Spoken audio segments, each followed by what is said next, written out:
Bismillahirrahmanirrahim. Assalamualaikum warahmatullahi wabarakatuh.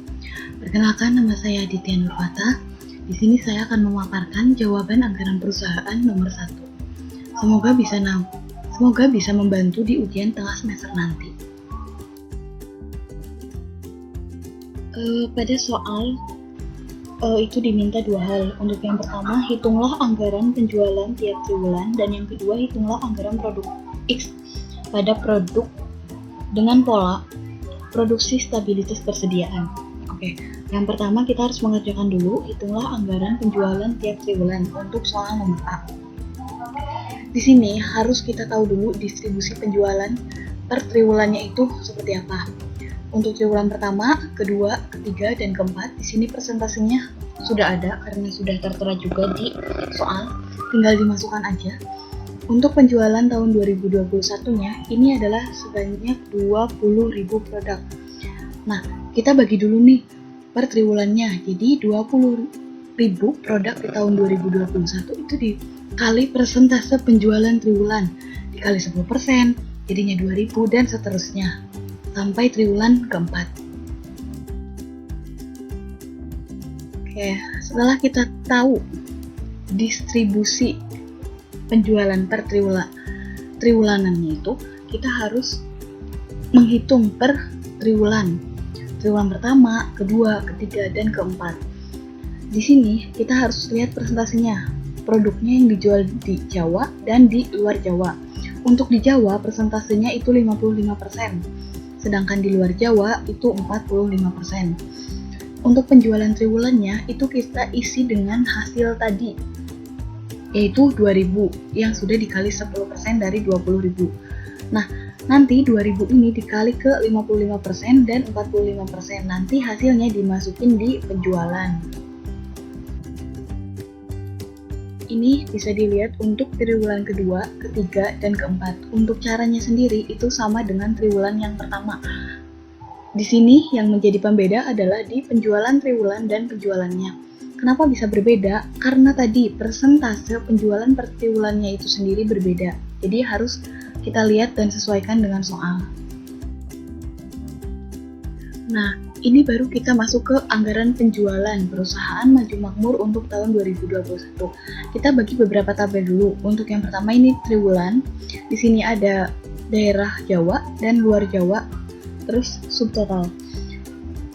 Untuk komponennya yaitu ada kuantiti, harga, dan juga jumlah. Nah, kuantiti ini dilihat dari hasil yang tadi, yang per triwulanan itu. Jadi kita masukin ke sini. Untuk harga, mau di luar Jawa ataupun di Jawa, itu kita lihat dari soal karena sudah tertera. Nah, nanti tinggal di jumlah aja. Nah, untuk subtotal ini adalah penjumlahan dari yang di daerah Jawa dan di daerah luar Jawa.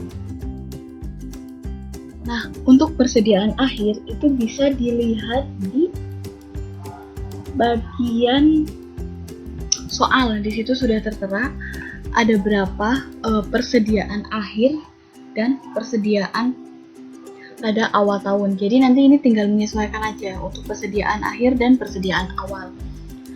Nah, ini kan di sini ada tanda plus dan ada tanda minus. Jadi kalian harus melihat dulu nih, kalau misalnya di sini ada tanda plus berarti nanti ke bawahnya ditambah. Kalau misalnya ada tanda minus berarti itu dikurangi. Dan di sini kita bisa lihat produk jadinya itu untuk triwulan pertama ada 1.850, triwulan kedua 3.700, triwulan ketiga ada 5.550, triwulan keempat ada 7.400, dan dalam setahun itu ada sebanyak 18.500. Mungkin sekian yang dapat saya sampaikan, kurang lebihnya mohon maaf. Wassalamualaikum warahmatullahi wabarakatuh.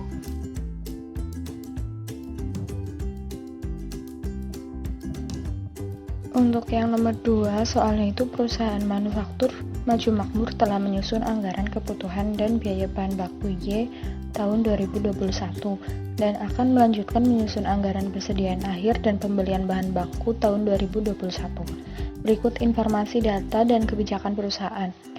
Pada semester 1, kebutuhan bahan baku sebesar 250 kg dan biaya bahan baku sebesar 250.000. Kemudian pada semester 2, kebutuhan bahan baku sebesar 350 kg dengan biaya bahan baku senilai 350.000. Harga pembeli bahan baku Y adalah 1.000. Perkiraan tingkat perputaran persediaan bahan baku adalah 4 kali. Persediaan bahan baku Y pada awal tahun 2021 sebesar 20 kg atau senilai dengan 20.000. Kemudian diminta hitunglah anggaran persediaan akhir bahan baku Y pada semester 1 dan 2 dalam satuan barang dan moneter. Dan yang kedua, hitunglah anggaran pembelian bahan baku Y pada semester 1 dan 2 dalam satuan barang dan moneter.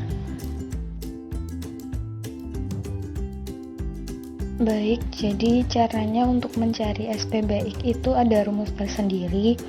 Rumusnya itu biaya bahan baku dibagi dengan perputaran persediaan dan dikalikan 2, dikurangi dengan persediaan awal.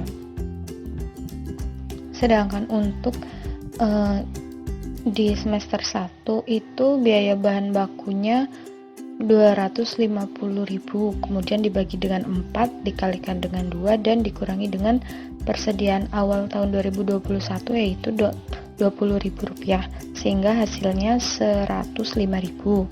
Dan untuk SPBX rupiah pada semester 2, biaya bahan bakunya sebesar 350.000 dibagi dengan 4, dikalikan dengan 2, dan dikurangi dengan persediaan awal di semester 2 yaitu senilai 105, karena persediaan akhir di semester 1 menjadi persediaan awal di semester 2, dan hasilnya sebesar Rp70.000. Kemudian untuk SPBX dengan satuan barang atau kilogram itu rumusnya SPBX dibagi dengan harga biaya. Sedangkan pada soal harga biaya itu sebesar Rp1.000, sehingga pada semester 1 105.000 dibagi dengan 1.000, hasilnya 105 kg. Dan pada semester 2 70.000 dibagi dengan 1.000, hasilnya 70 kg.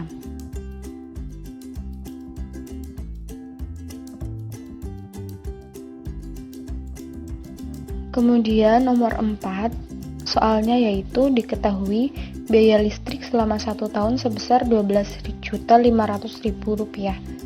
Penggunaan listrik pada masing-masing departemen sebagai berikut.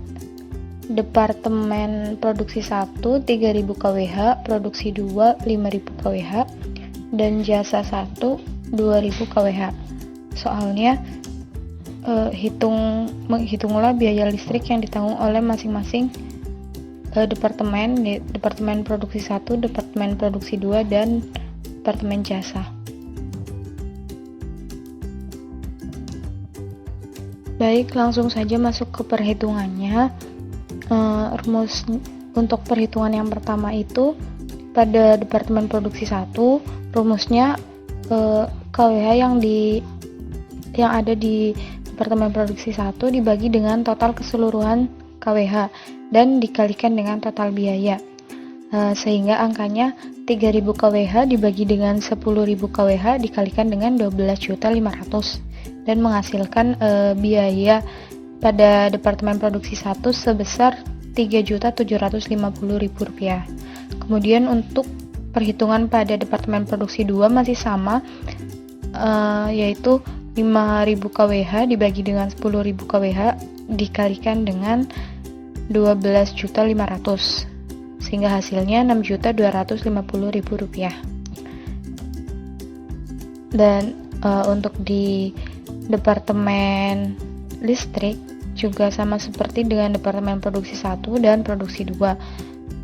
yaitu KWH pada Departemen Jasa dibagi dengan total KWH dikalikan dengan total biaya listrik, sehingga 2.000 kWh dibagi dengan 10.000 kWh dikalikan dengan 12.500.000 dan hasilnya Rp2.250.000.